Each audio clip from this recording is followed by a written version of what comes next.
Good evening, and I'm now calling the regular meeting for the Spalding County Board of Commissioners on this fourth day of August 2025 at 6 p.m.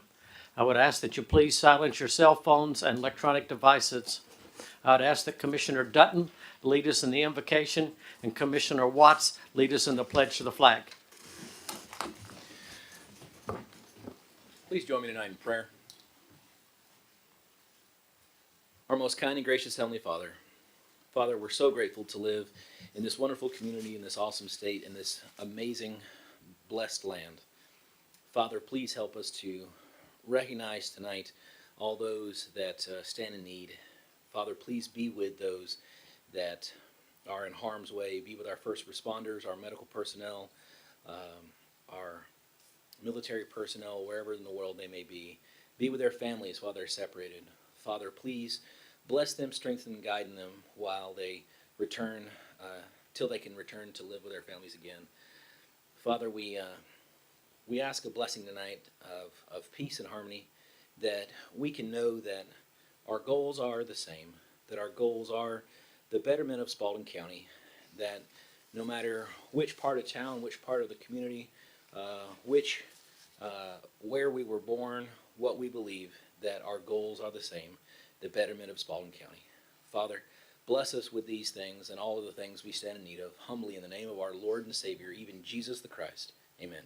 Amen. Join me with the pledge. I pledge allegiance to the flag of the United States of America and to the republic for which it stands, one nation, under God, indivisible, with liberty and justice for all. Thank you, gentlemen. Item 4, presentations and proclamations. This time, I'd like to ask Fire Chief Mike Bird to now present life-saving awards to Lieutenant David Dick and firefighter Tyrone White.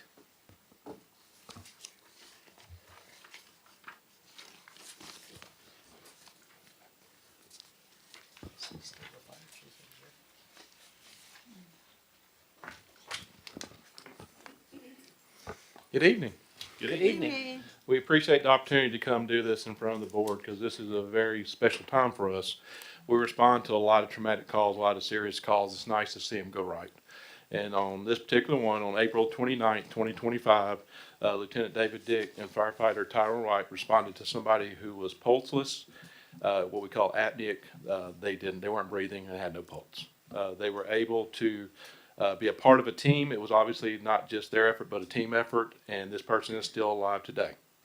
So we were going to issue them a life-saving award. With me is Captain Morat. He actually is going to pin their awards on them. So if they would please come up front. So would Firefighter White and Lieutenant Dick please come up.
There's two of them right there.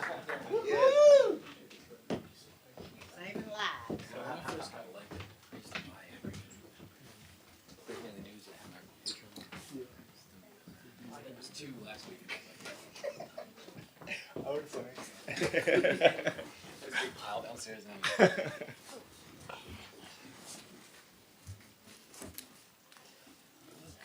Let me find out where.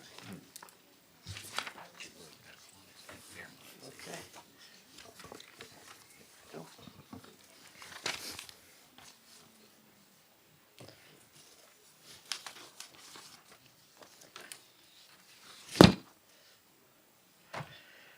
I'd like to recognize Chief Glenn Polk at this time and ask Dr. Ledbetter to read the proclamation highlighting the August 2025 as the inaugural National Emergency Management Awareness Month.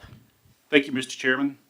The proclamation states, whereas the safety, security, and resilience of Spalding County's residents, businesses, and institutions are the highest priority, and whereas National Emergency Management Awareness Month, observed each August, serves to educate and empower individuals and communities to prepare for, respond to, and recover from all types of emergencies and disasters.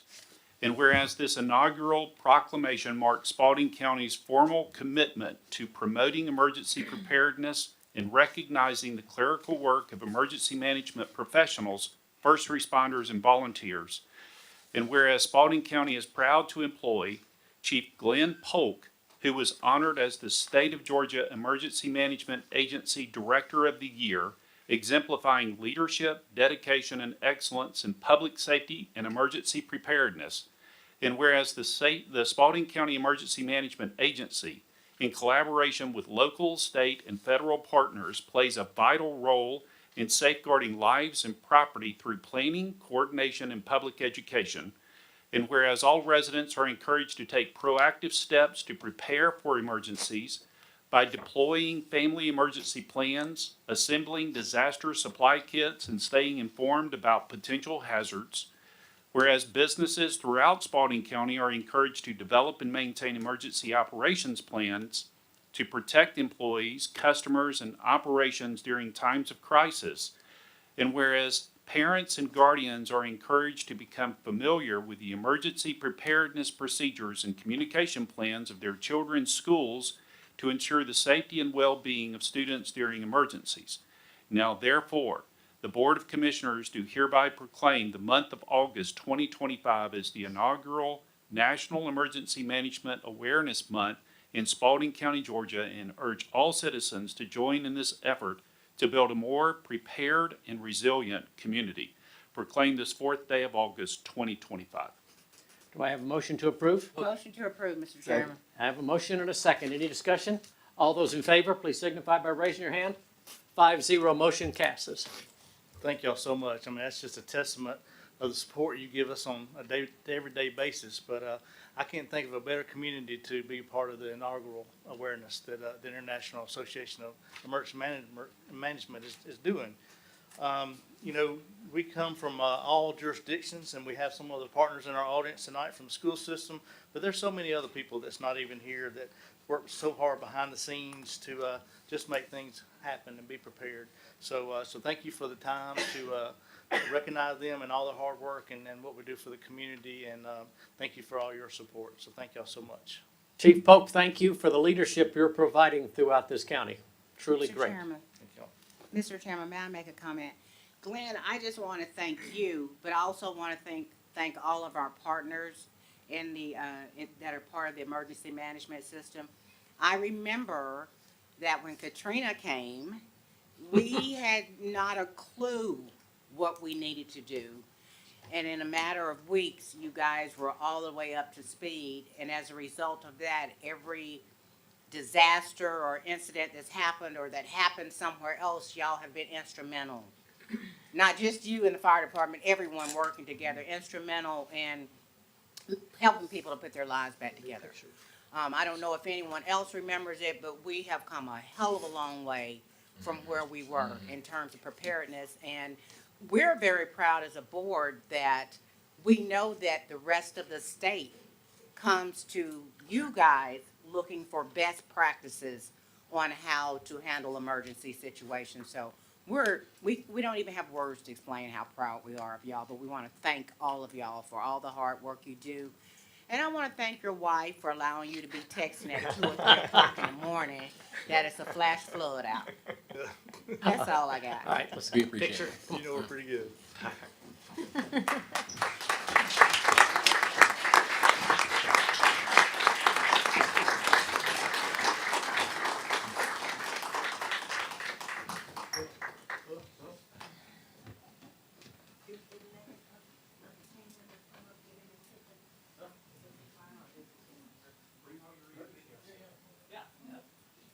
Come on, guys. Gals, come on. They got enough pictures of us. They got,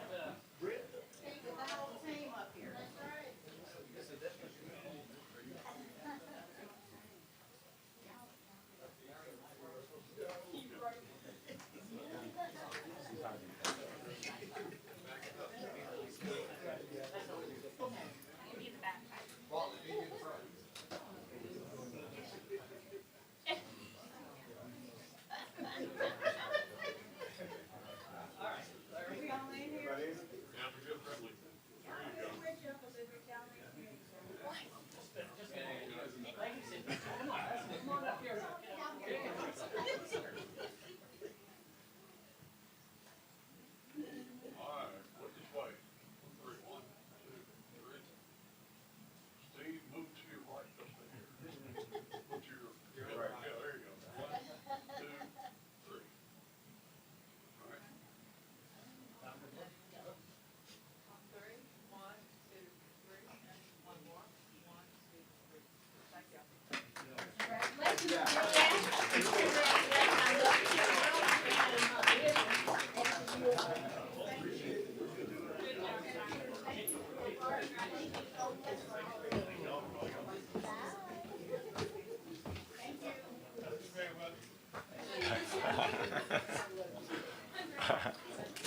You know, Spalding County really is exemplary in so many ways. When people build an animal shelter, the state regulators tell them, come look at Spalding counties. When a state court somewhere is trying to get off the ground, they come and tour and talk to Josh Thacker, our state court judge.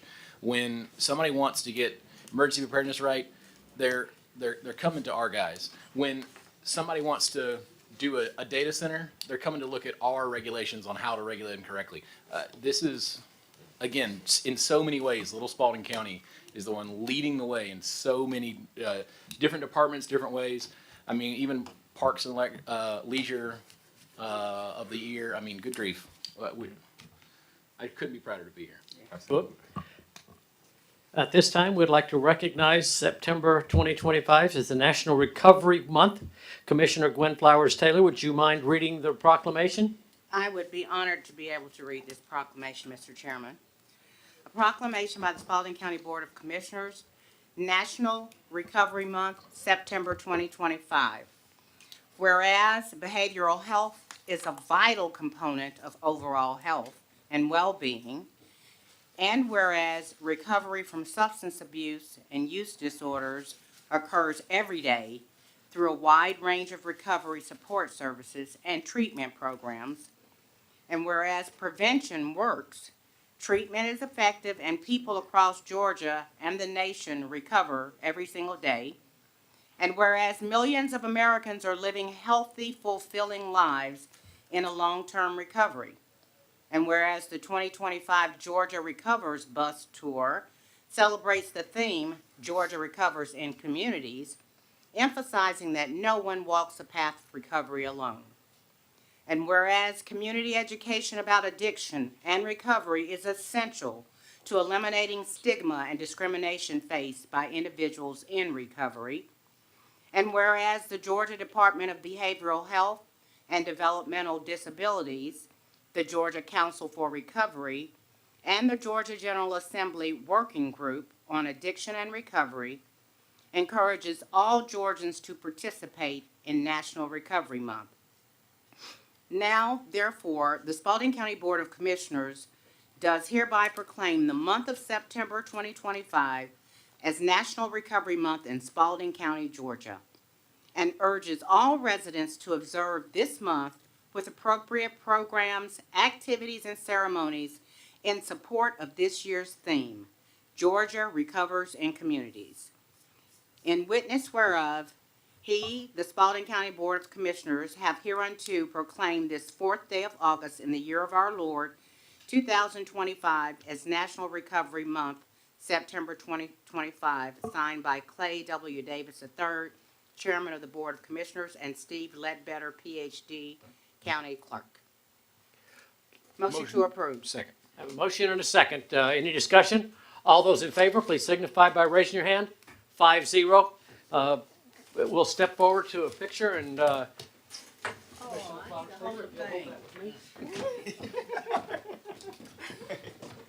barely got seated. Not standing up again.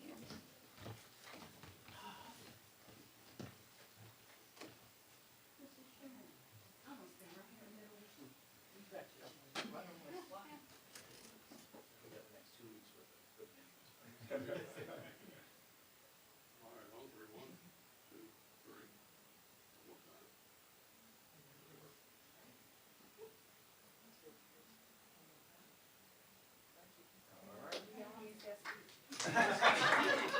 No, I know the answer to that is no. Flowers Taylor, for those of you who don't know, is going to lead our ad hoc committee on behavioral health. It's such an issue right now for our entire community. We're, as far as facts go, that I'm really involved in, we have as many suicides already as we had all of last year. It is an epidemic in our county right now. So important that we decided we're going to create a committee to be able to look at it right now. And Commissioner Flowers Taylor has said, I want to lead that committee and see what we can do. So thank you, Commissioner. Amen.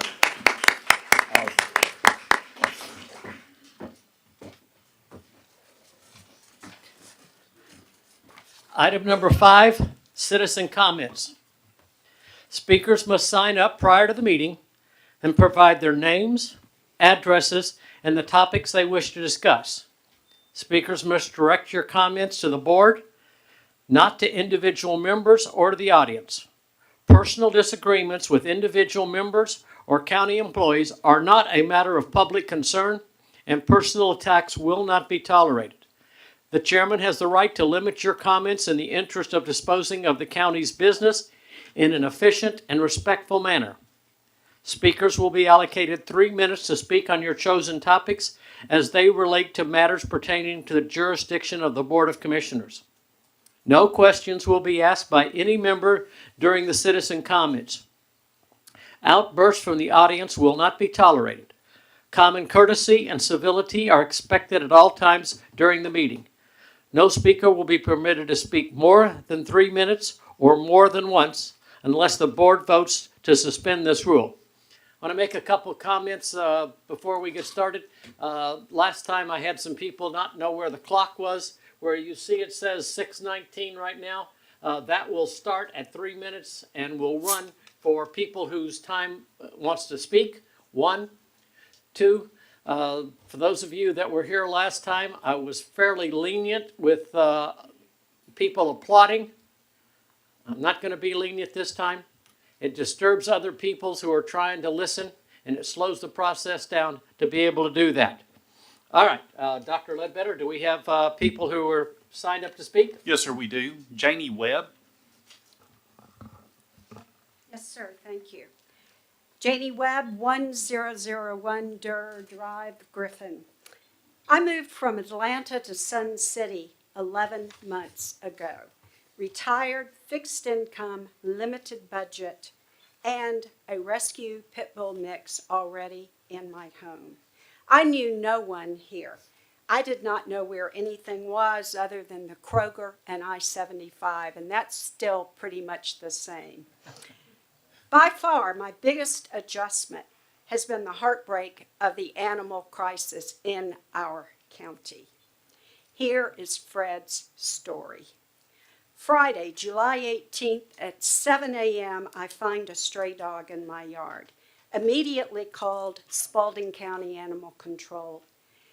Was told the shelter is full, and the only help we can offer is to send an officer out to scan him for a chip, but that might be Monday or Tuesday of next week. What am I going to do? Well, I'll tell you what I did. I bathed him on my front porch, and I brought him into my home. Over the weekend, here's a surprise, I decided to keep him, and I'm calling him Fred. I also began calling again and emailing again the shelter repeatedly every day the following Monday, which was day number 4. I was asking for help. I wanted assistance in neutering and rabies and some suggestions for low-cost medical treatment for Fred. All week, calling and emailing. I got a lot of voicemail, a lot of no call back, or if someone answered, I was told someone else will have to help you. But my favorite is the director will have to make the decision. No help. Finally, on Friday, day 8th, the director answered the phone when I called the shelter.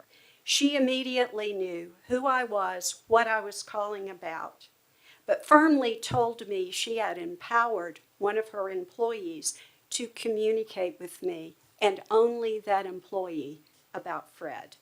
I did not hear from anyone that day. Over the weekend, on my own, I found a rescue group who referred me to 2 local vets. Fred's medical needs have now been handled, and at very little out-of-pocket cost to me. I am grateful, and so is Fred. My problem is I believe the director and the staff are aware of these resources, but refrained from giving the information to me. I don't understand why. I apologize if I appear harsh in telling you Fred's story, but this is an accurate summary of my experience. This is not personal. This is a crisis, and we need to solve it as a community. In addition to my feedback, I want to be part of the solution, not just one dog at a time. I have ideas, I have suggestions. I fear I am out of time, but thankfully, Fred is one of the few with a happy ending. Thank you so much. Thank you.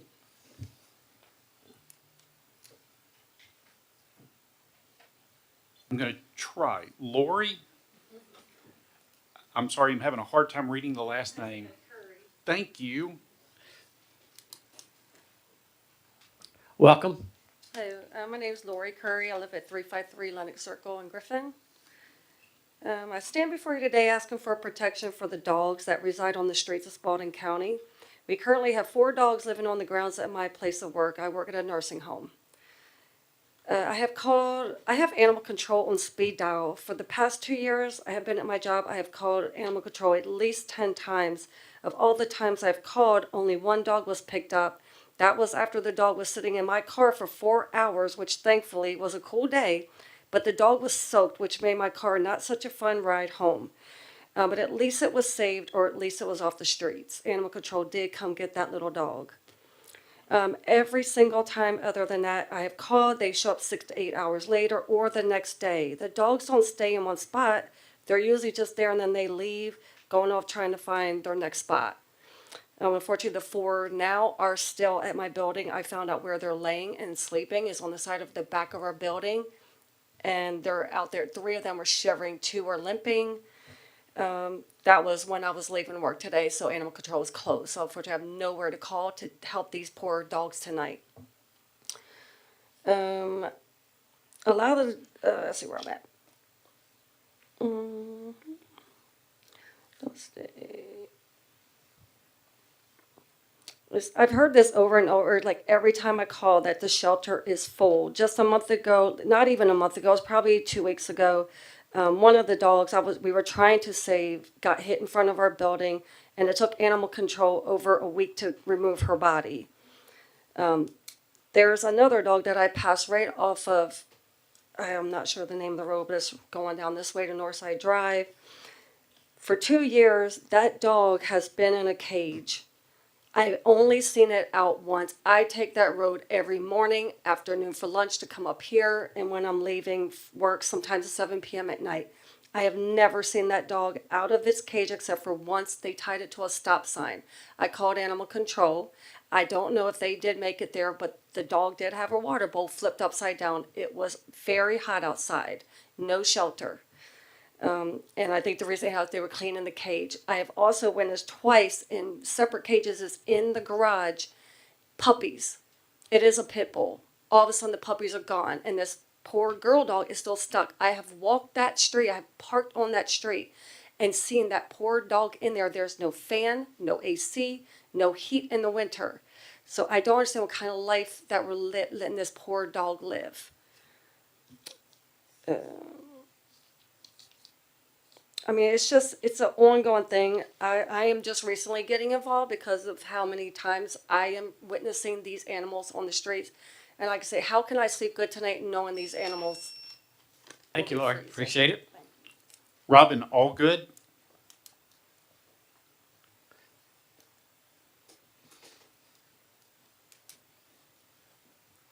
Robin Allgood, 845 Grant Road, Brooks. I've been trapping strays in Spalding County for years. I have never had an issue with any of your previous directors, nor have I ever been informed of a trapping policy that prior approval is needed in order to trap. I asked the present director 5 days ago for the policy after being told about said policy as she was shutting the door in my face at the shelter. She responded with, "I will get it to you. I know how to get in touch with you." She then shut and locked the door. It's all on video. I'm not here to work against anyone. I'm here for the stray animals. I always have been and always will be, regardless of the picture some are trying to paint of me. Your website has a mission statement posted, and I quote from it. Our mission is to enhance the public's health and safety by removing aggressive animals, helping to control stray and abandoned animals. We will uphold the ordinance, state laws, while also reducing the pet population of homeless and needy animals within Spalding County. The website also states, and I quote, our main role is animal control. When you pick and choose what animals you intake or who you intake from is the opposite of what your website states. A pediatrician's office had previously called about a mama dog and her 2 puppies weeks ago, and they were told by animal control they could not pick the dogs up per the shelter director. The same unaltered female plus an unaltered male showed up last week at the same pediatrician's office.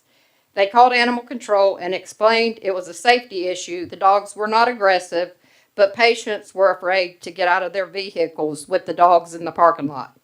They were told once again animal control could not pick the dogs up. They were also told not to put food and water out for the dogs. The shelter Facebook page had a warning up the same week about a heat advisory, and it stated always have fresh water and shade available. This is just one example of how your shelter is working against your own mission statement. You're way behind the 8 ball when it comes to your mission statement. Turning away unaltered strays is doing nothing but adding to your stray population. Myself and Heather Gofford were denied entry into the shelter last week when we arrived with 2 stray dogs. We were polite upon arrival and continued to be so the entire 1 minute and 26 seconds of time your director gave us. Before shutting the door, once again, it was all captured on video. We pose no threat to any employee, animal, or person. I just ask that you figure out a way to open intake and help get these strays off the street. Thank you for listening and for your time. Thank you, Robin. Julia Maloney.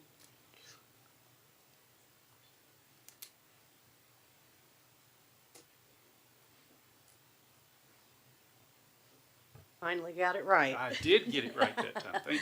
Good evening, Julia Maloney, 916 Hamilton Boulevard. I come here tonight to try to be a voice of reason.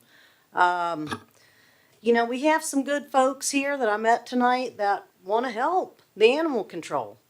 And, you know, some of the things they've done in this county is pretty impressive. Pulling 30 dogs out of the Walmart parking lot. Why are we not letting them help? Why are we having all this conflict? You know, been a lot of conflict online between the shelter people and the volunteer people that want to come and help. You know, and all this, you know, this person doesn't live here, this person doesn't live here, these are rescues. These rescues are our neighbors. They're contributing. The shelter director may not live here, but she's contributing.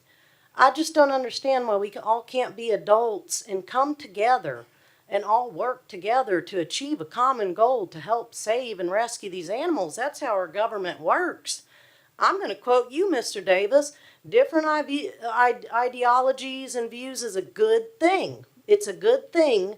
And if people don't want to work together because they don't share the same views, we need to get all past all that and just try to come to a medium in between where people can work together. I care deeply for the animal control. I don't want to see it go back to what it used to be where it was hostile towards volunteers, and that is a concern of mine. So there's good people at the shelter working their tail off, and there's good people out here on the streets working their tail off to try and make things better. And if a mediator is needed in between the two sides, then I challenge you guys to lead by example to your community and show how different opposing groups can come together and work together for common goals. I don't, see why y'all wouldn't want to do that. We need all the help we can get. And sometimes it may not be the help you want, but it's the help you need. So I definitely don't want us to have a closed, shut door on these issues, and people feel like they're unwelcomed, and people are bashing each other on lines. And the attacks have been on both sides. Calling for people's jobs is inappropriate. Calling people out and saying that they're not welcome here because they don't live in the county is inappropriate. So everybody needs to work together. These are all animal lovers, even if they don't agree with the same thing. Everybody needs to work together because there is always common ground and there is always opportunity to make positive changes. Thank you. Miss Julia? Thank you, Julia. Miss Julia? Yes. Would you mind terribly stating your address for me, please? I don't remember you stating it. 916 Hamilton Boulevard, Griffin. Thank you much. Okay. Heather Goforth?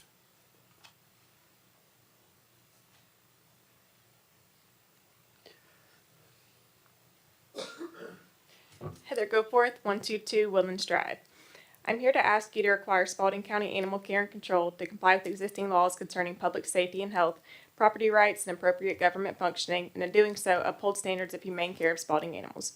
Dogs roaming at large are a public safety issue. They damage property, injure people, rummage through trash, and bite people who've been left to deal with them themselves. Spalding Code Section 12-1015 recognizes this when it requires that animal controls impound strays. Please require that animal control protect public safety by impounding strays as required by law.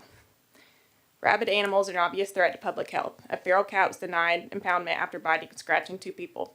A citizen later caught the cat and took it for rabies testing. It was positive. Animal Control's refusal to impound this cat risked the lives of citizens.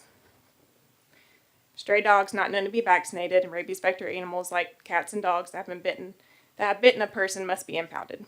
Please require that Animal Control follow the law and protect the health of residents. Dogs are legally property and stray dogs are presumed to have owners. The process required by law to fulfill Spalding County's constitutional due process obligations before destroying someone's property by euthanizing a friendly, healthy stray dog is provided in Code Section 12-1015D, which provides for a 5-day stray hold. Please require that Animal Control respect people's property rights and the Constitution of the United States by following existing law before having stray animals destroyed. Georgia state law requires that government actions be taken openly, and a healthy government operates in accordance with its laws and with processes that are made available to the public. Crafting secret rules for when a citizen can bring a stray for impound is not transparent or good governance.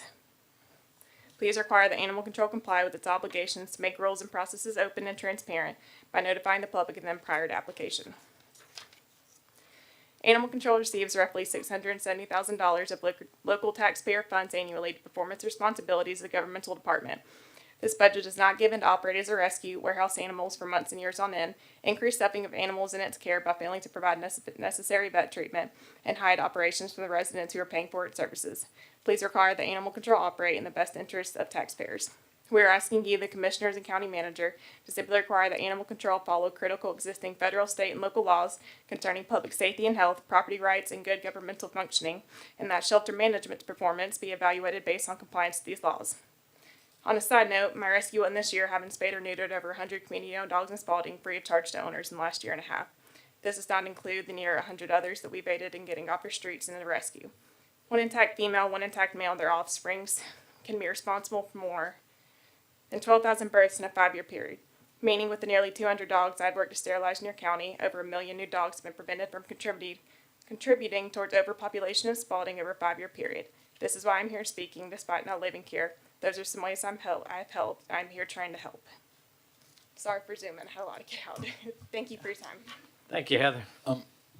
Dr. Levitt, are we in any way not in compliance with state or federal laws?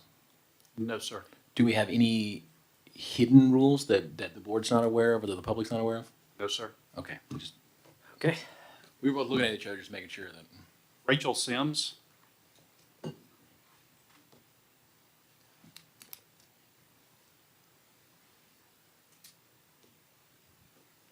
Hi, Rachel Sims, address 239 Valley Hill Road, Griffin, Georgia 30223.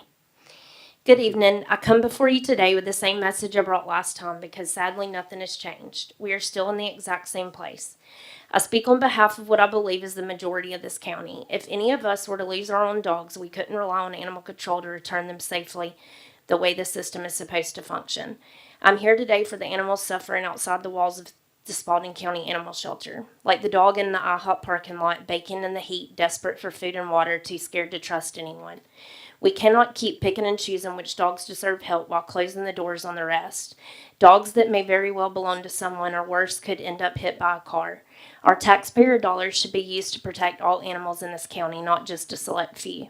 I'm also speaking for the 5 dogs who have been sitting in the shelter since 2023.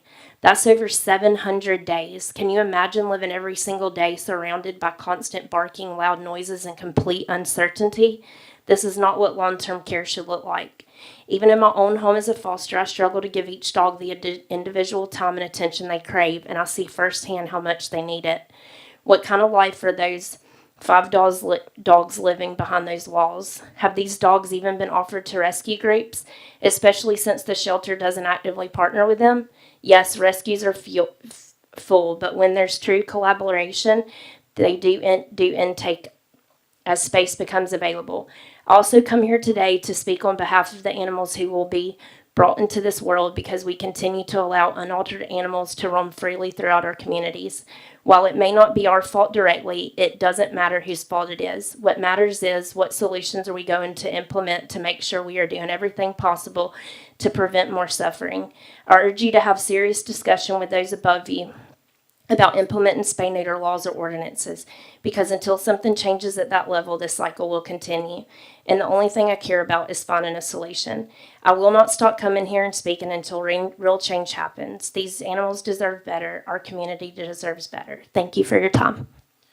Dr. Levitt, do you know how many of the animals that are in our overpopulated shelter right now are being held for criminal cases? I know that was a big issue and it was taking a long time to move those out because we have to hold them if they're. At last count, there were some 27 dogs that were still Wow. being held for court cases. Wow.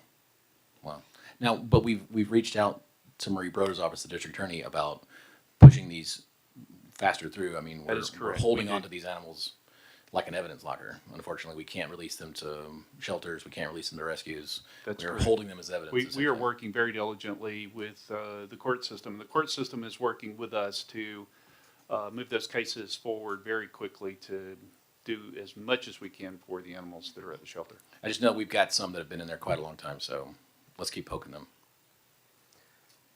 Michael Renew.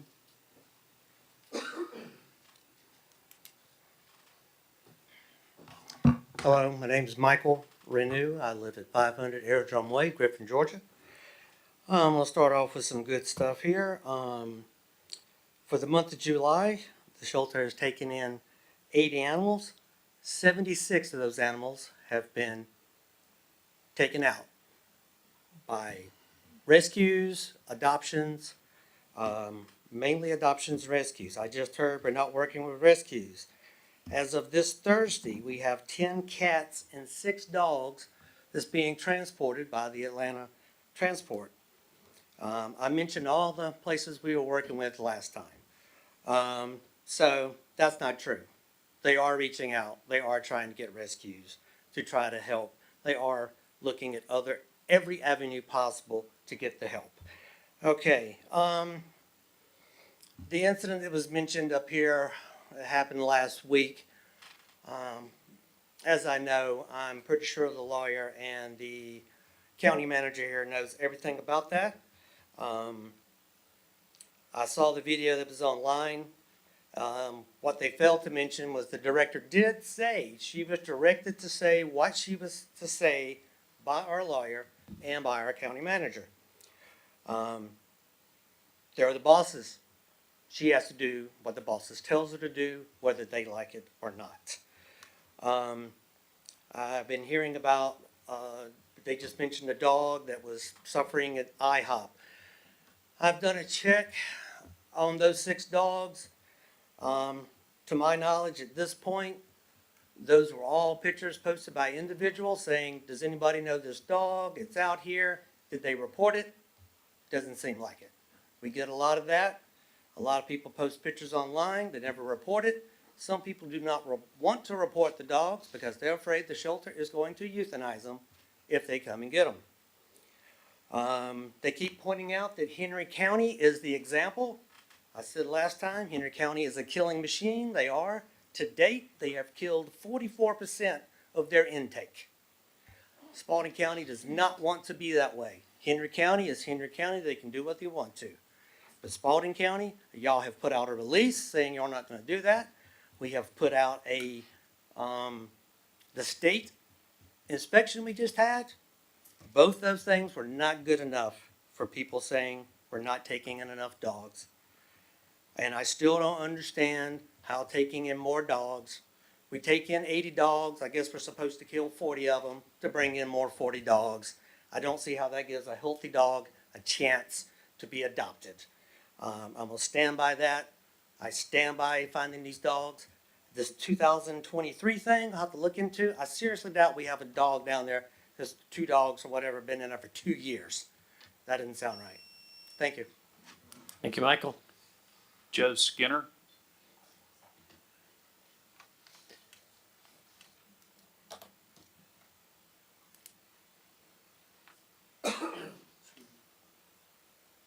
Hello, I'm Joe Skinner. I'm the Executive Director of New Avenue Life Outreach here at 222 Meriwether Street in Griffin, Georgia.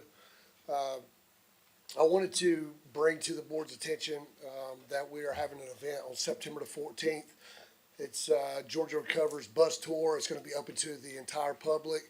We've got community partners such as City Church, Macintosh Trails, and many others. We've got local food trucks that we've hired, and we're going to have a panel of speakers, and we're just going to have face painting and have a great time.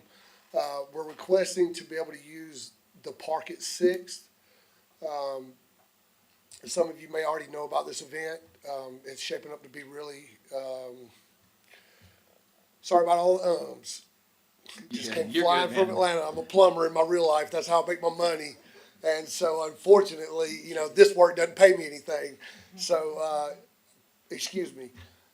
We're really excited about it. It's going to be great. We're going to do lots of advertising, very much social media publicity.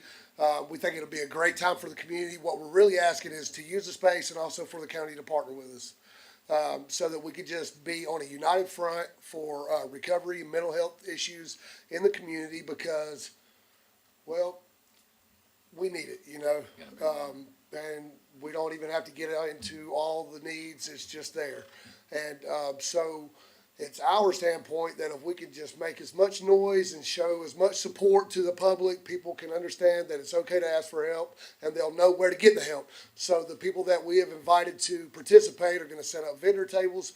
They're going to have resource tables. They're going to get an opportunity to get the microphone and let everyone know where they're at, what they're doing, because that's another issue. There's lots of resources in the county, and we need to make them known, make them public, and work together. And again, my name's Joe Skinner, and that's what I got. I don't know when it could be talked about or whatever, but thank you for hearing me. Thank you, Joe. Don't leave, Joe. I mean, you can go sit down, but You said go sit down, but don't yeah, leave. but don't leave. Got it. I won't Yeah. go anywhere.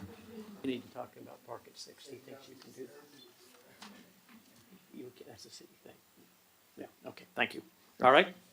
Is there We anybody just got a else guy there? No, sir, that's all that have signed up this evening. Item number 6, we will now consider approval of the minutes from both the 7 July 2025 work session and 7 July regular session. Do I have a motion to approve? Motion to approve, Mr. Chairman. I have a motion and a second. Any discussion? All those in favor, please signify by raising your hand. 5-0, motion carries. Consent agenda. Number 7, we will now consider the consent agenda items 1 through 8 pertaining to amplification permits at Mystic Acres for various events in August 2025. Dr. Ledbetter, will you please read the consent agenda items? Yes, sir, I'll be pleased to.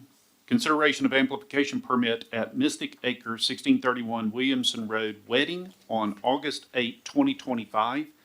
Venue rented from 12 p.m. to 12 a.m., which includes preparation and cleanup. Consideration of amplification permit at Mystic Acres, 1631 Williamson Road, wedding on August 9, 2025. Venue rented from 12 p.m. to 12 a.m., which includes preparation and cleanup.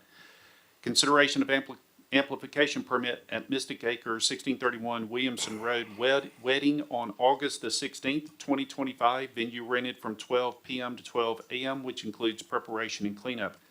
Consideration of amplification permit at Mystic Acres, 1631 Williamson Road, private event on August 22, 2025. Venue rented from 12 p.m. to 12 a.m., which includes preparation and cleanup. Consideration of amplification permit at Mystic Acres, 1631 Williamson Road, wedding on August 23, 2025. Venue rented from 12 p.m. to 12 a.m., which includes preparation and cleanup.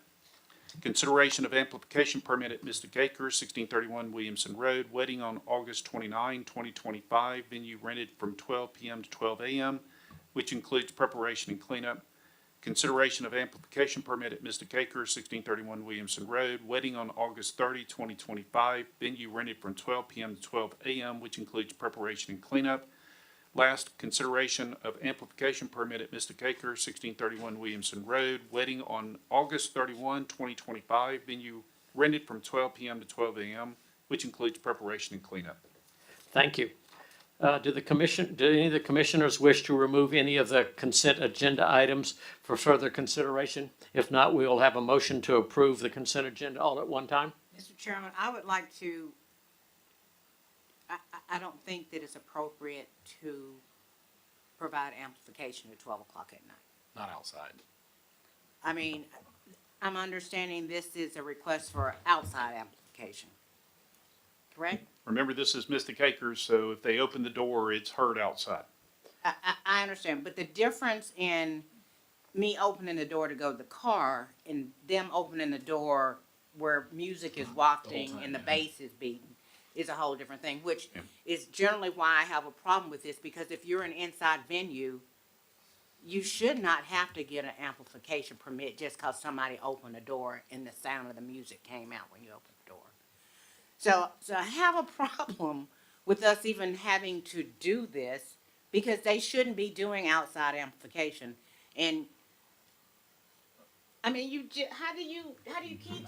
My understanding though, this is the time from the start of the event to the end of the event. That's including the cleanup. So I mean, I don't mean the amplification is gonna be going till 12 a.m. Right, It's the time of the event. right. I know, I mean, they'll probably push it to that, but it's just, that's, But that's my not what they're point. asking for. And the reason I say, you know, I don't even think we should be doing it. And if we do it, we should only do it at 10 o'clock at night. Well- Because this is Saturday and Sunday. I agree. People be trying to get ready to go to church and get some rest after they worked all week. That's our ordinance anyway, 10 And o'clock. so we I'm need just to- simply saying, if they are following the rules and the amplification is only happening inside of the building, why are we even talking about this? Okay, David, anything from you? Well, On this- until we, finalize, me and Stephanie, the ordinance we were talking about before, we were kind of locked into place with this. And Commissioner Flower said it was right to an extent with an indoor event center with like a normal door that opens and closes quickly. That's one thing. But this has that barn where you can slide the barn doors. They can be open longer than a normal door. So for right now, we're doing it this way, but I agree that you could have a caveat where the noise activity stops at 10 p.m. If they're So I understand, it looked like to me, several of these, almost all of these, except for the one that was a private event, is a wedding. Now, they may want to get married outside, because they got that little thingy where you can get married outside. Well, up until 10 o'clock at night, they can have a loudspeaker out there while they're getting married. Nobody gets married for an hour and a half.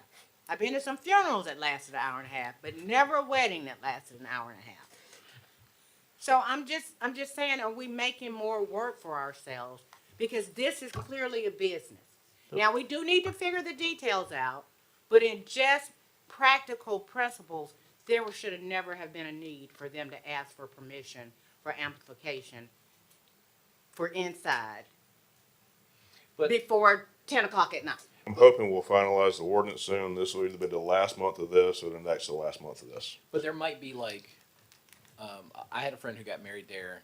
They had an outdoor ceremony with microphones, which means you gotta have, and then when that was over, they went inside and that's where they were dancing and playing music.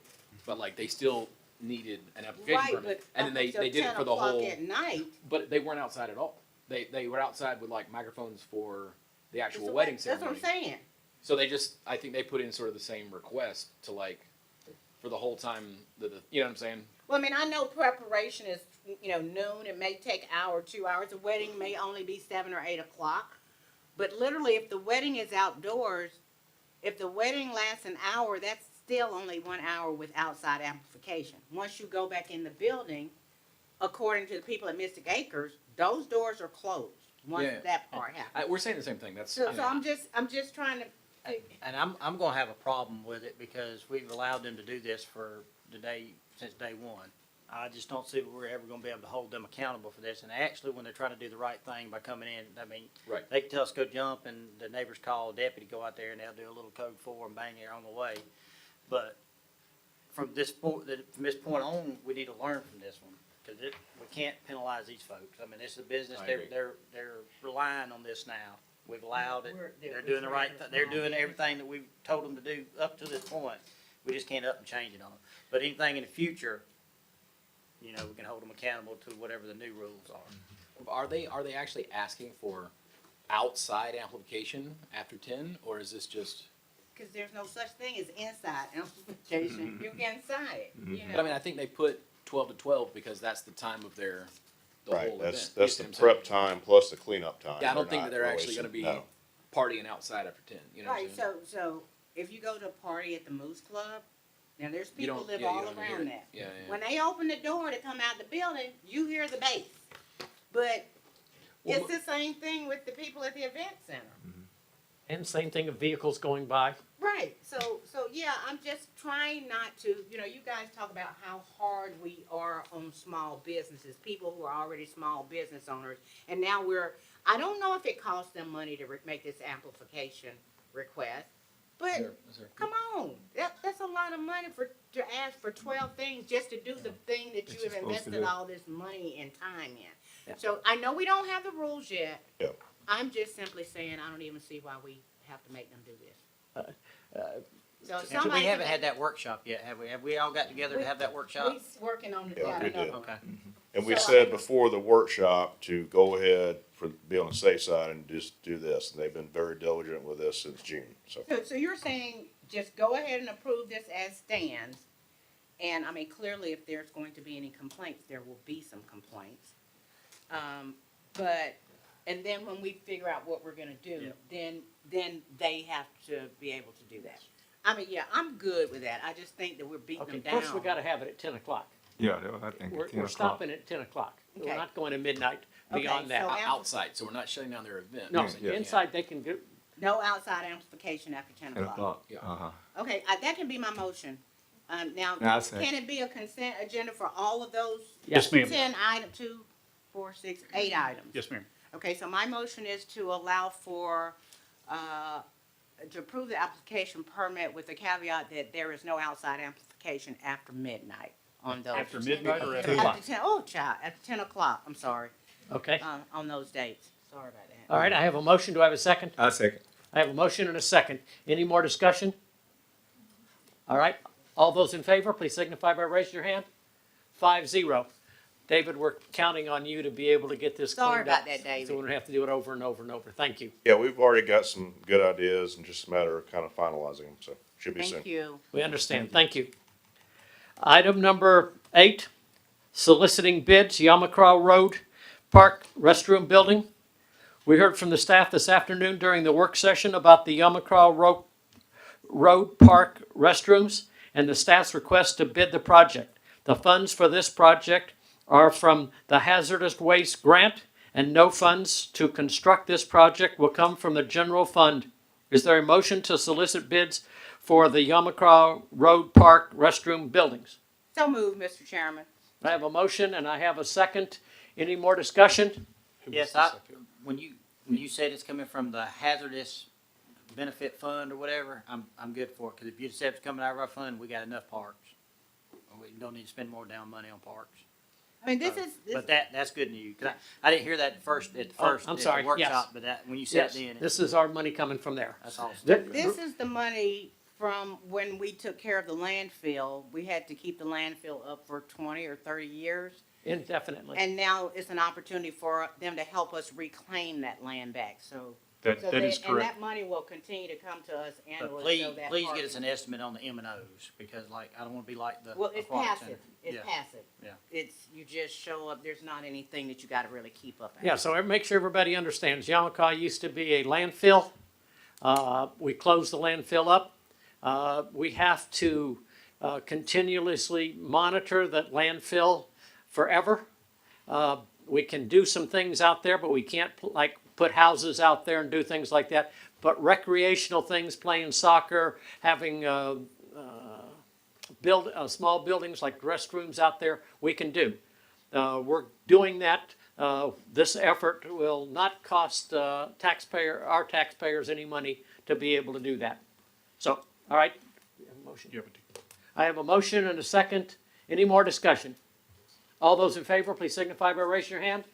5-0, motion carries. Thank you. Mr. Chairman, I'm going to make a motion to amend the agenda to remove item 2 because we decided to table it, and to ask you to insert an item that will allow us to discuss partnering with the Georgia Recovery Bus Group for use of Park at 6 on that recovery date. I have a motion. Do I have a second? I'm sorry. Just for clarification, please forgive me. You're saying that we're removing the city park No, splash that's not pad? the one that we're supposed to table, is it? No, ma'am. Okay, let me go back. I rescind that motion. I would like to make a motion to add an item to the, new business to discuss, partnering, with the Georgia Recovery Group. Item number 6. All right, so that would be item number 7. Item number 6, It's going to be tabled. correct, yes, ma'am. Item number 6 is the consideration of the recommendation of the Parks and Leisure Service Advisory Commission regarding adding contracted security service for recreational sports. So that is your motion to remove that item and replace the item for the use of Park at 6. Okay. I have a motion. Do I have a second? So we're tabling 6, the motion is to table 6, and then to add a new 7, that is the part at 6 stuff? Yeah, we're taking the security thing out and put, okay. All right. Hang on, let me catch up, sir. Okay, just.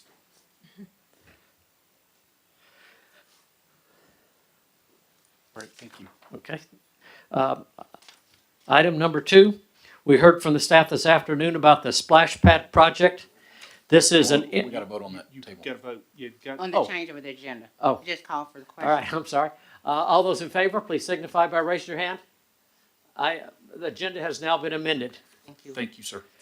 Item number 2. We heard from the staff this afternoon about the splash pad project. This is an impact fee project, and we would ask the staff to continue working with the city of Griffin to provide utilities. The project is planned for City Park. Is there a motion to solicit bids for the City Park splash pad project? Can we talk about it right fast? I'm sorry that I missed the workshop. Is there a reason why we're not also getting bids for a splash pad at Fairmont and for the splash pad at the Aquatic Center?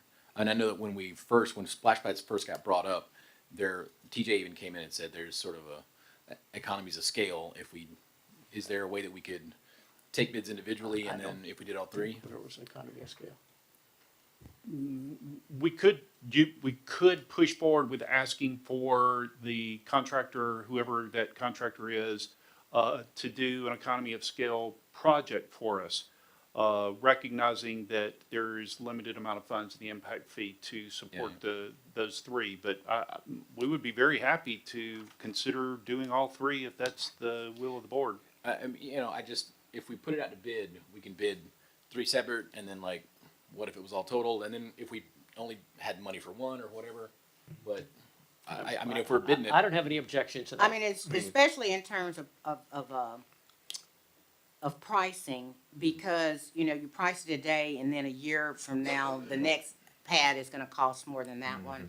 But what we did discuss today that you missed was that the way that it was presented to us, we all felt like there needed to be more green space that separated the rec center from the splash pad, from the skate park, and from the concession stand, because it's kind of going to be right up behind there. Have we picked a spot sort of? We have at City Park, and we're working with the city for partnering for utilities.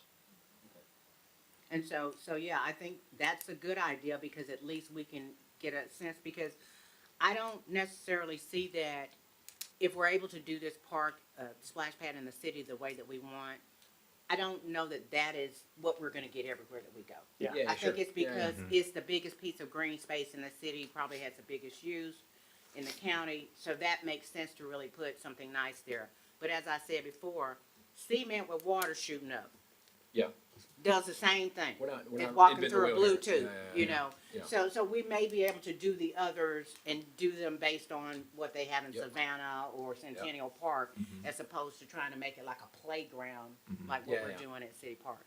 So the motion, if I might make the motion is to have staff to come back with bids for if they are able to get a discount on pricing for all three. So City Park, Fairmont, and Bucks. Aquatic Center. Yeah. Please forgive me. Not and Bucks, but Aquatic Center. Right. Okay. And just, I didn't hear nobody say it this time, but during the workshop we did, but this is a project-specific impact fees, right? Not by the taxes, impact fees. That is correct. So we talked about, at Leisure Services, and I know it's up to us, we talked about having an aquatic, a splash pad at the Aquatic Center. But one of the things that the Leisure Services Board indicated was there is nothing on the north side except for what they have up at Sunnyside, which there's a vast amount of population up there. And then there's nothing down on the end where Orchard Hill is. Where James is. So they were thinking, that Leisure Services were thinking to try to put something in other places where there's not a lot of recreation. So not that the Aquatic Center isn't good, but if you gotta come all the way from. I can see that. The park that we lease from Orchard Hill and the Aquatic Center is the only two county services in my district. That's what I'm saying. That whole end is just bare with, I mean, people who live in East Griffin can still get to Orchard Hill. If it were, I'm not saying it can be in Orchard Hill, but I'm just saying we got a whole side of the county that has nothing. So we can't do it for everybody, but I think the thought process is that we got a bunch of stuff kind of in here in the center. Let's make sure that people have something to do. Now that I'm not in favor of one. We don't want nothing over there. They want to get their feet wet. Brian's like, I got ties. That's enough. Hey, bring your dog. Not that I'm against one in Orchard Hill, but we just leased the land in Orchard Hill. So like, improving leased land seems. Okay, yeah, well, I mean, but that's. They give it to us, you know. But that is the thought process, and I don't know whether or not it would actually be in that park, or whether it would be up at Sunnyside, but we say, even though Ryan don't want it, I'm sure some mamas and daddies would love to be able to take their kids somewhere without going all the way across town. And we are Turn getting, you in no, to your we're people. getting a park though, right there at Now Blaylock. tell me, what happened, Right. with, We are getting what one. happened with No. Carver Road? Why it stopped? I know he was saying something about they couldn't get the water there, but I thought it was supposed to be at Carver Road at the dog park. They couldn't We- get water. We That's right. drilled a well and it was dry. Okay. Several wells. Correct. Yeah, several attempts. In my district. Yeah, y'all raggedy. I know, right? Wait a minute. Mr. Chair, I believe you've got a motion, but I didn't hear a second. I say. Okay, motion and a second. All right, now hold it. Let's talk about where we think the three are.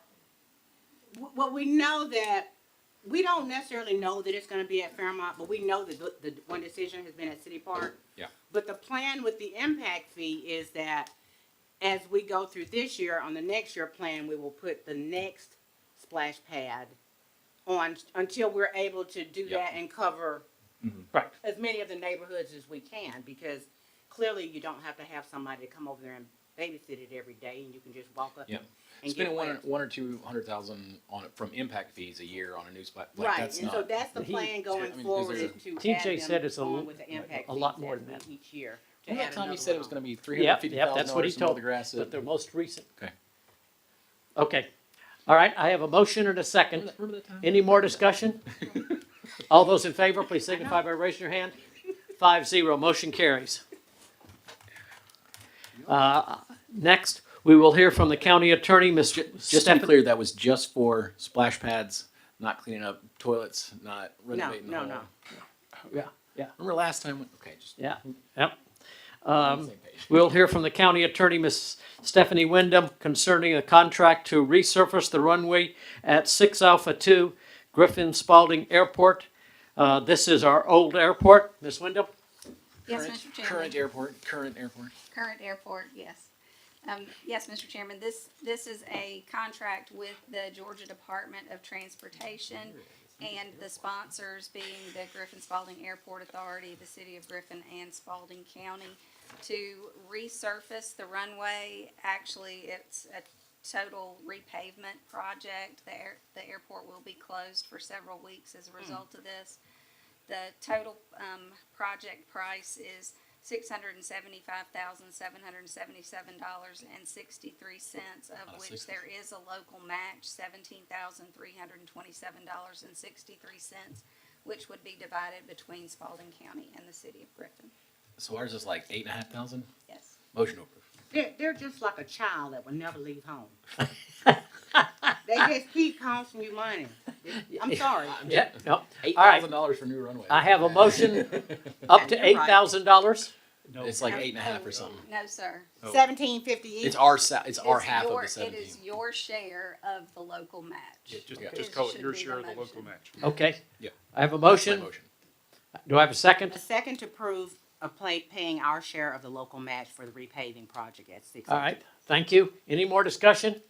All those in favor, please signify by raising your hand. 5-0, motion carries. This afternoon, we heard from, item number 4. This afternoon, we heard from Dr. Ledbetter with the explanation of separating the leases into 2 separate leases for the plans at the former Henlighter property. Is there a motion to approve the 2 Henlighter leases?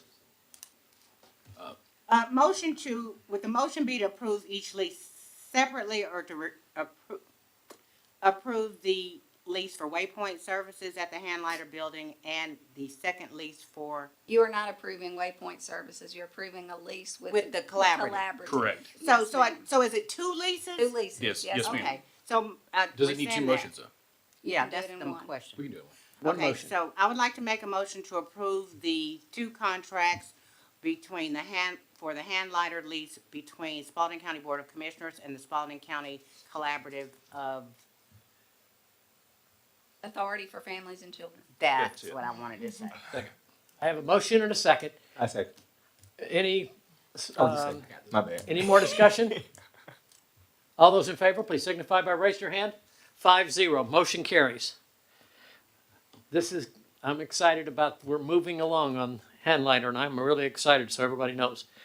Opioid settlement participation. At this time, we will hear from the county attorney, Ms. Stephanie Wyndham, concerning staff's recommendation to proceed with the option to join an opioid settlement with Sandoz Incorporated and Purdue Pharma LP. Ms. Wyndham? Mr. Chairman, there have been global settlements in the opioid litigation with both Sandoz Inc. and Purdue Pharma LP. And in order to join into those settlements and receive funds, we need your approval. So that's what we're asking. Do I have a motion? Motion to approve. I have a second? Second. I have a motion and a second. Any more discussion? So these are part of the huge They are, civil yes. settlements, right? Yes. So in these lawsuits, these companies admitted in writing, under oath, to things that would make the tobacco settlements look like the Care Bears. These companies maliciously and with intent created drugs that would not deal with pain as well and were purposefully more addictive, even though they had ones that were the opposite, that were barely addictive and could deal with all your pain. And it chose to only sell the ones that were the worst for the public because they were more addictive. This is in so many ways worse than the tobacco companies adding nicotine. The fines here and the civil penalties were in the billions. These are the biggest civil fines, both on the criminal cases and in the civil cases ever in the history of the planet, by like several factors. I mean, nothing comes close to how despicable these people have acted, and this is their payment out. And even with the billions that they're going to pay out, both in the criminal and the civil, these companies still netted billions. There's just no excuse for it. So I'm glad that at least they finally copped to it, and we can use some of their ill-gained profits for helping the community, which they purposefully, intentionally harmed. So everybody understands, Really this is a significant amount of money that the county specifically is getting to take care of the people that got addicted to opioids. At the state level, I sit on the state board, and we're giving out $50 million every year to do this exact same thing. So this is big money, and the companies should be penalized for what they're doing. All right, I have a motion and a second. All those in favor, please signify by raising your hand. 5-0, motion carries. All right, item number 9, report of the county. I'm sorry. We added a new one. Oh, yep, that's right. Actually, sir, next on the agenda is number 6. Consider a recommendation from the Parks and Leisure Service Advisory Commission regarding, you've already tabled that one. So number 7 is the park at 6. Mr. Chairman, I asked to amend the agenda because at every meeting, we have to beat it down about how important the mental health issues in our community are. You see it every day where you work. You've seen it for years.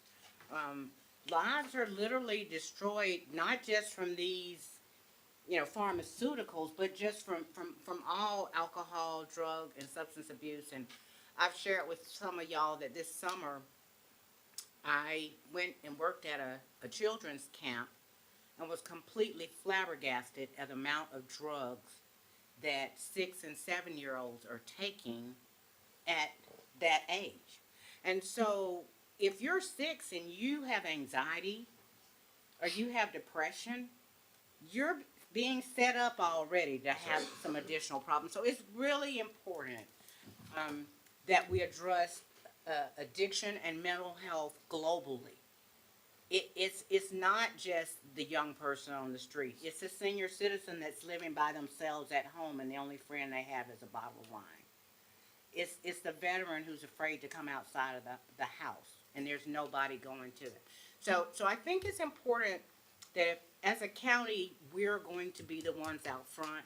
When individuals come to us with a program such as this where the state of Georgia is being involved in this, I think it's incumbent upon us to try to partner with them because this is the same message we're trying to give out. And if we don't have to reinvent the wheel, and someone is going to do this thing that we're talking about doing too, then let's partner with them. And so I think that, and I don't know that there's something that's going on the date. I think it's a date in September that this is happening, but certainly September allow 14th. leisure services to be able to work with them to help facilitate them being able to use that, because I think if they have a big bus here, they'll have to close the street off and that kind of thing. But it's centrally located, and people coming by will be able to see that there is some activity, and hopefully there will be foot traffic so that people will come and see what's going on about this. Is that a second Saturday? That might be. Mr. Chairman, could we ask Mr. Skinner to come back and give us a date? The It's date's September 14th. 14th. Oh, that's a September. Sunday. That's a Okay. Sunday, so it's not a second Saturday. Okay. Look, for me, the county runs on just the there's no fat on the bone for our budget. But if we've got a park and somebody needs to use it for something as awesome as this, like, that's an easy yes for me. We say all the time that in order to deal with homelessness, in order to deal with, you got to go A, B, C, you got to go all the way to Z. And Spalding County can't provide all 26 things. We can provide maybe 2.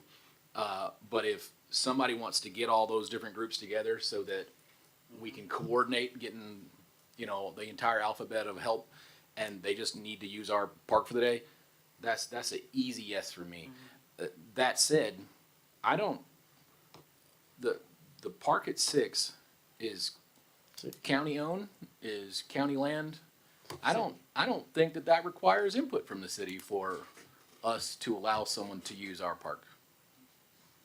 I don't believe so. I think No, it's, it But I doesn't. think we It's need to just they need to coordinate. see if it's scheduled, if there's something scheduled. Correct. And I they mean, will we find want that to be out good through neighbors, but calendar. I don't. and the roads are gonna be an issue. We're gonna close roads, so it's gonna be an issue to be able to set it But all I up. mean, they can, I don't know But the day how much before, they're gonna have experience- closed, right, so. So, but that's just a matter, I think it would be a matter of finding out if leisure services, it's a Sunday. I'm not, unless there's a ministerial alliance thing there, there's usually not something scheduled The- on Sunday. The city church is working with them, so if city church was there, Okay. then. So, all right, if you'll step into that, county manager Yes, sir. for us, we think this is a big deal. That doesn't need any kind of vote from us. You gotta, No, this is somebody Consensus else of, doing hey, Well, this. because they aren't a partner with Leisure Services, I think We what need I'm to hearing, vote so that we your can say motion I is think to that's create correct. that partnership. Okay. So I would like to make a motion to approve a BLC partnership with the Georgia Recovers event that is going to happen on September the 14th, and allow them the opportunity to use county facilities at the park at 6 to be able to meet. second. I have a motion and a second. Any more discussion? Yeah, we have a mobile Bathroom? bathroom. Wasn't that, we had something that was closed, and so we had to move it there. Correct. We'll make sure that they're squared away.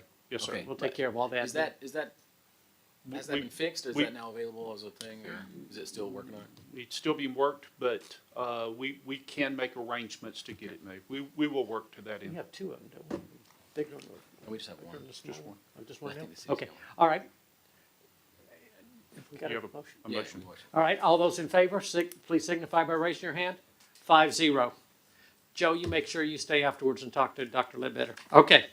Now, report of the county manager. Yes, sir. So a few things just for consideration. Jackson Road. Oh.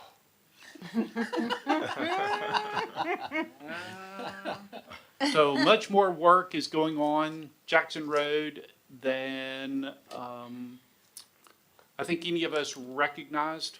We are taking 4 inches of pavement off of the road. which is a considerable amount of pavement.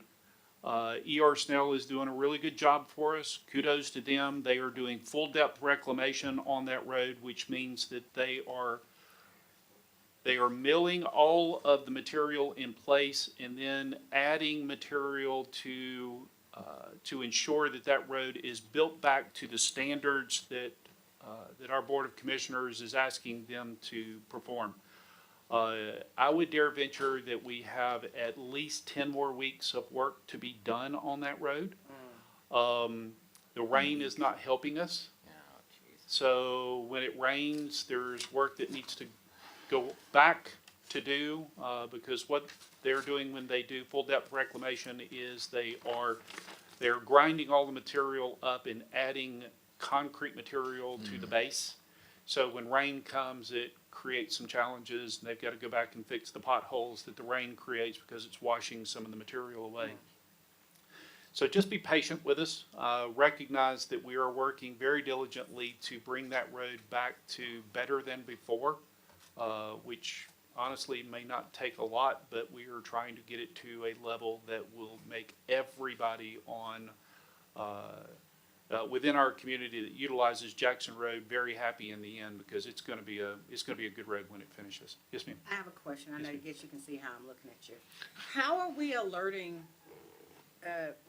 people driving that road is closed? I mean, if they're coming up north at Donna Road, how do Technically, it's not closed, so they are flagging people through. just one lane? One That is lane at a correct. time. I drove down it that way, and it's one lane at a time, and it's pretty well done. 7 o'clock in the morning and 3 o'clock in the evening, that thing right there probably ugly. I'm sure it is, but we are using digital signs on both ends of the road. Okay, that's what I was. We have it marked very, very well. It's flagged out very, very well. But it's still a challenge because it is a massive amount of work that's going on Jackson Road. This would be the equivalent, if I had to make consideration for what I think about the road, this would be the equivalent of building a brand new road, because that's exactly what this company is doing for us. It's extensive. When they get to our fire station, will it interrupt our service capabilities? No, ma'am, we have been working with ER Snell for the last 2 months to make sure that there are no interruptions of service. So they will pave up to the drive and get all of that ready, and then the next day they will allow the fire trucks to go out Walker's Mill to travel, so they will always have an entrance and exit to make sure that they're not prevented from doing the work that they need. The second thing that I would like to share with you is we received a letter. Matter of fact, I think I received it Sunday. That Three Rivers Regional Commission has served our community well for community service block grant programming.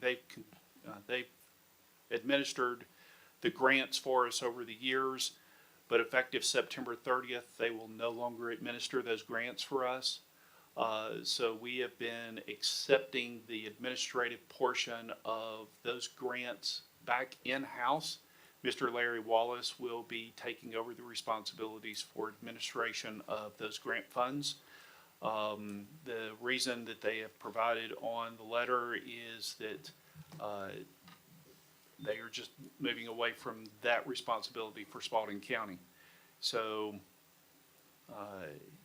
that's an interesting dynamic that we're going to have to transition to, because we do satisfy a lot of grant material and a lot of grant administration already, and this is going to add to a portion of Larry's workload to administer these grant funds.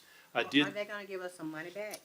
Apparently not. They say that Part of the grants is to pay for administration. That is correct. It is about 15% of the grant is for administration, so we're going to wind up with that 15% back. They're not going to give us any additional. We pay them $1 or so many dollars per citizen for their services. That's how that's calculated. Correct. So, But the grant, since you're taking away a service. well, the grant's separate. The grant is, we pay them 15% off the top of the grant funds for administration. So we're going to get those 15% of the grants back to Spalding County. prayerfully, that will take the burden that Larry is going to absorb, and it will take us the next probably 2 or 3 months to understand what that's true, what the dollar figures are truly going to spin out to be. So I know you haven't, I'm trying to let you finish. No, you haven't come to us and said, Larry's been here 9 months and he's gotten us $2 million in awards, or whatever that number is. Where is the breaking point where Larry's gonna need a secretary? I actually asked Larry that today, and that will be something that we will bring back to this board in the 27 budget, because I think by July of next year, Larry will have not only satisfied a considerable amount of grant funds coming back to our community, but he will be in a position where it will be time for us to add an additional support help for Larry to continue in that role. He is bringing a significant amount of money back to this community, and for that I am very thankful. He's doing a great job. Great job. Okay, I'm gonna leave you alone.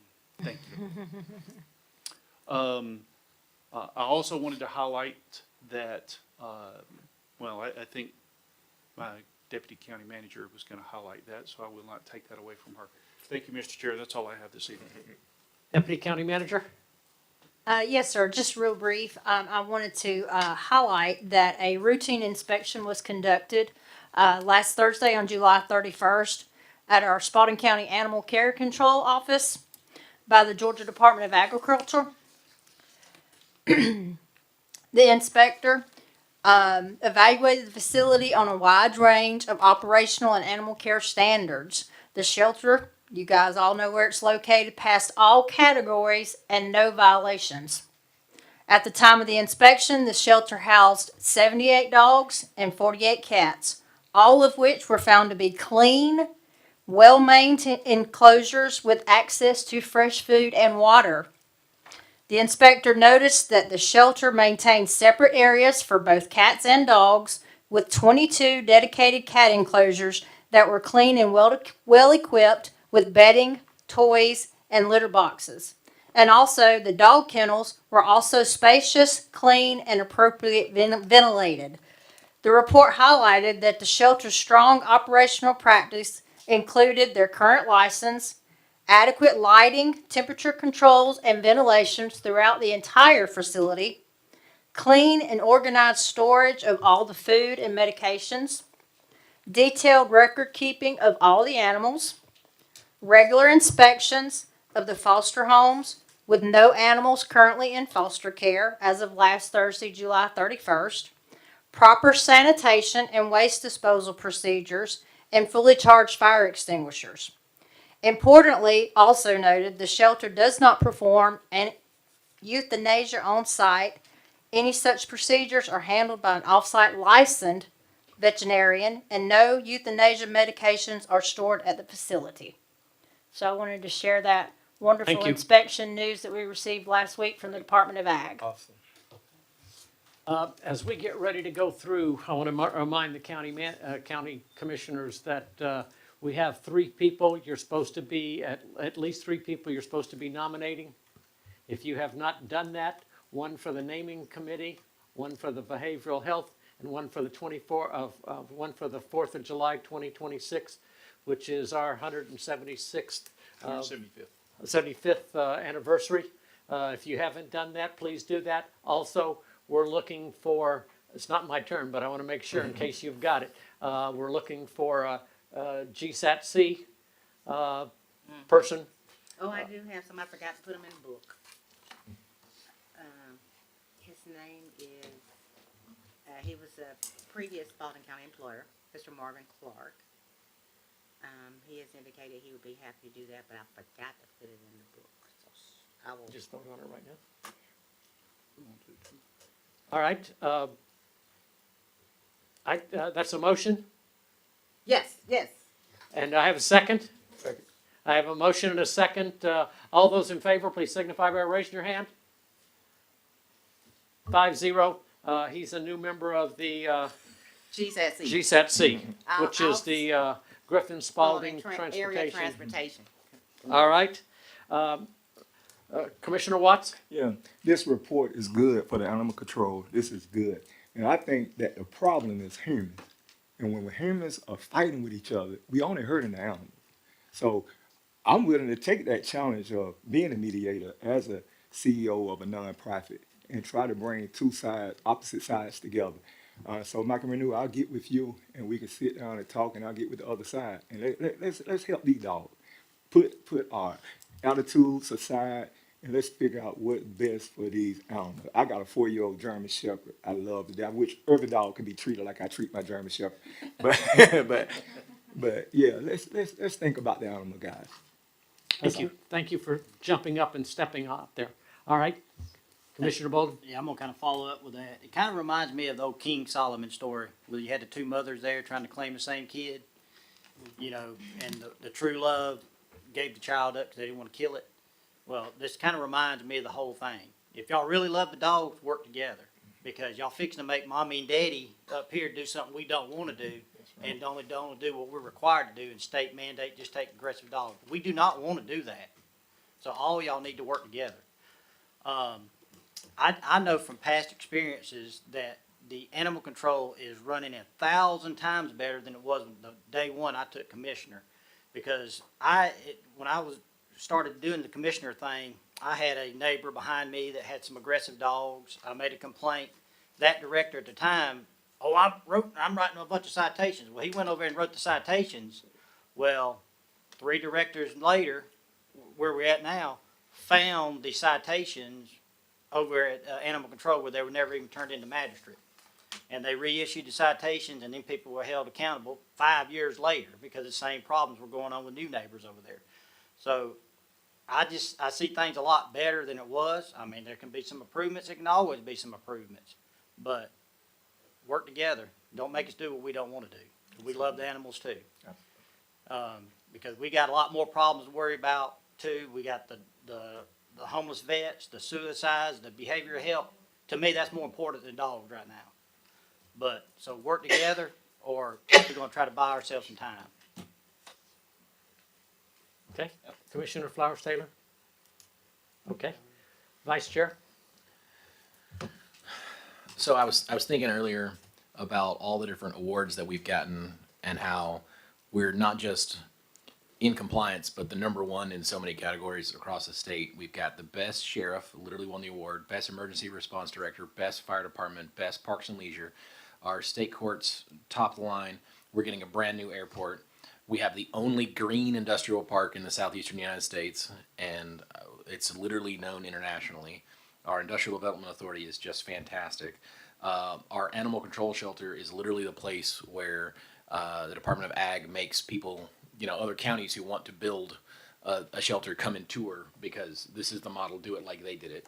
And our to put the icing on the cake, our magistrate court judge is the longest serving judge in Georgia history, and she's still serving. She's been there so long, she actually helped write Georgia's Constitution. Now, on the other hand, Spalding County has some issues. Our animal control right now is flooded because of people who should probably be in jail in their actions towards animals. The felony animal cruelty needs to be treated as such, needs to be prosecuted as such, and these people need to be handcuffed and put in jail for what they're doing and breaking Georgia's laws, not just city or county ordinances. And then restitution needs to be paid by those people, those criminals, for their cost to the county. We still have a problem with trash collection centers. We've given direction as a board, and we're still not seeing compliance with what we've sort of said. Hey, this is what the deal was, and then it turned into this crazy bingo board, and then we said that's not what we wanted. Let's do it again. And now we've got something that's at least a weekly, but it's still not what we were asking for. What we have right now is not what this board asked for. And again, I'm not mad at you, but I am waggling my finger at you. We've got to get closer to what these 5 people ask to be there. And will there be additional cost? And yep, there sure will. And let's get on it. We still have problems with code enforcement. There's lots of trash everywhere. There's lots of abandoned, dilapidated houses and just unlicensed junkyards. Can we put it like that? That said, that's going to be solved by more manpower, and how do you get more manpower? You have more funding, which leads me to our last problem, which is the over-reliance on residential taxes that we have in the county. 94% of all of our tax revenue comes in from residential taxes, and that's wildly disproportionate. The only way out of that is to have more industry and commercial come in. All of Spalding County has less than just the city of Peachtree City, but we also have less than just Fayetteville. You know what I mean? Like, they have 500,000 people. We've only got 70,000, but they're 10 times, maybe 20 times our industrial and commercial base. How do we get more? Again, our Industrial Development Authority has rocked it, and as those pilots run out, some of these data centers that are coming in, but at the same time, we have to balance that to make sure that it's not going to ruin the rural character of our community, that the people who live here aren't going to be driven out by some kind of Gotham City level industrial park like 155 in Henry. We've got the model rules, so much so that our awesome county manager, now I'm going to pat you on the back after I just got done pointing the finger at you, has been asked to go to other counties and to speak before, collections of counties about, hey, you guys are doing it right. How can we be more like Spalding? So I think the future for these taxes is, as these things come online, yes, we're going to have to spend more on the county services.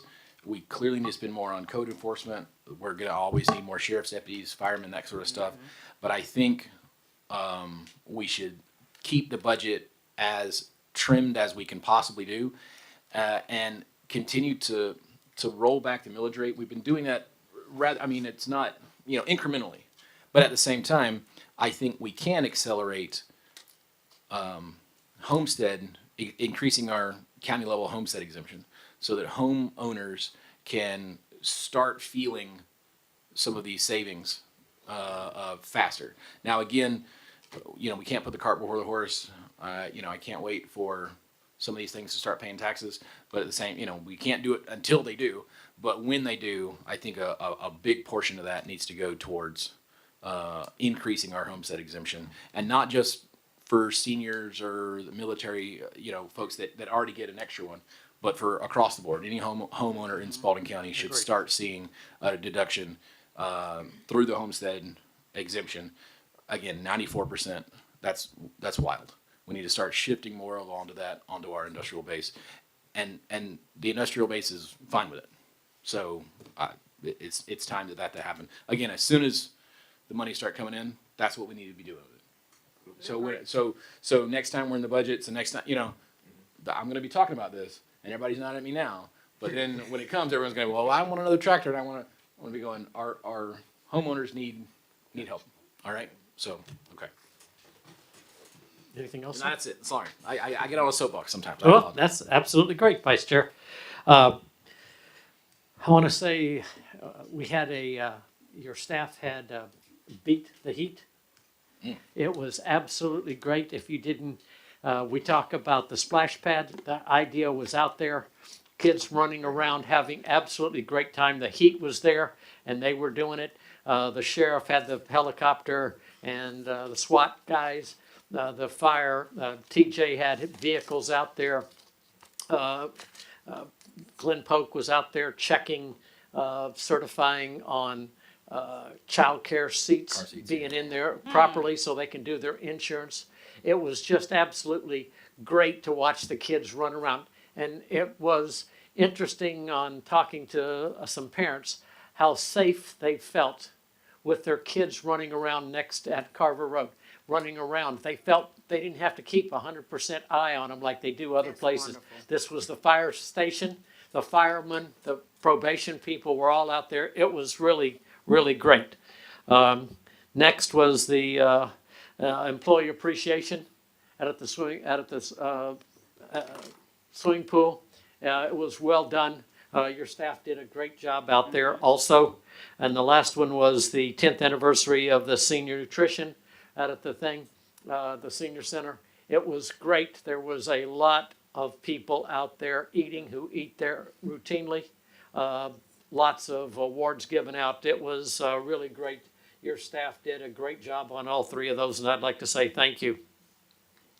I'd like to say to the commissioners, if you haven't taken the opportunity to ride with TJ, please do that. He's got a lot to show you, good and bad, around our county, and it's great time just to sit and talk with him about how he sees things, how he's getting stuff done. I would suggest you set up some. I went out for what I thought was about 30 minutes, and 3 hours later we came back in, so it was really great doing that. To the folks, we understand the issue with the animal shelter. We're trying to work that problem. It is a bigger problem than maybe some people understand, but we're trying to work that hard. Thank you for the stuff on Jackson Road, on what that looks like. Do we have a gym update? Yes, sir. In fact, I had a conversation with Croy, our engineering firm today, who is working with Epstein and Associates on the gym. The last update that we have is that they're looking to begin the bid process for the demolition and then the reconstruction of that facility in September. So we're only about 6 weeks away from bidding that process out. Thank you. Reminder that the 11th, That's correct. Yes, sir. Monday. a week from today, we have our second in the month of planning and zoning. I want to make sure everybody's got that. On their calendar. Then on the 24th, we have the second one of those in the month. 28. 20, excuse me, to be able to do that. The county manager and I'll be gone to the ACCG Policy Council meeting in the north side of the state to be able to do that. At this time, I would like to have a motion to enter into an executive session for the following purpose: consultation with the county attorney or other legal counsel to discuss or deliberate on the appointment, employment, compensation, hiring, disciplinary action or dismissal, or periodic evaluation or rating of a public officer or employees as authorized by OCGA 5014-3B2, and to conduct an executive session for the purpose of discussing and authorizing negotiation related to the acquisition, sale, disposal, or lease of real property as permitted by OGCA 5014-3B1B, where public discussion could adversely affect the county's position. Do I have a motion? Motion to go in executive session. I have a second. I second. I motion and a second. All those in favor, please signify by raising your hand. We're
Any discussion? All those in favor, please signify by raising your hand.